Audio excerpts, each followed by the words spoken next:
సూర్యుడు ప్రతి నెలలో ఒక్కొక్క రాశిలోకి ప్రవేశిస్తాడు. సూర్యుడు మకర రాశిలోకి ప్రవేశించడమే మకర సంక్రాంతి పండుగ.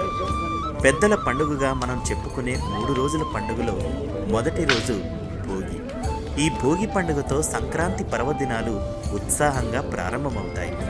తెల్లవారుజామునే ఇంటి ముంగిట కళ్ళాపి జల్లి రంగురంగుల రంగవల్లికలను వేసి ఆ ముగ్గుల మధ్య పేడముద్దలతో గుబ్బెమ్మలు పెడతారు. కన్నెపిల్లలంతా గుబ్బిపాటలు పాడతారు. దక్షిణాయనంలో ప్రజలు తాము పడిన కష్టాలను, బాధలను అగ్నిదేవుడికి ఆహుతి చేస్తూ రాబోయే ఉత్తరాయణంలో సుఖ సంతోషాలను ఇమ్మని కోరుతూ వేసే మంటలను భోగి మంటలు అంటారు. అయితే ఈ భోగి అనే పదం బుగ్ అనే సంస్కృత పదం నుండి వచ్చింది.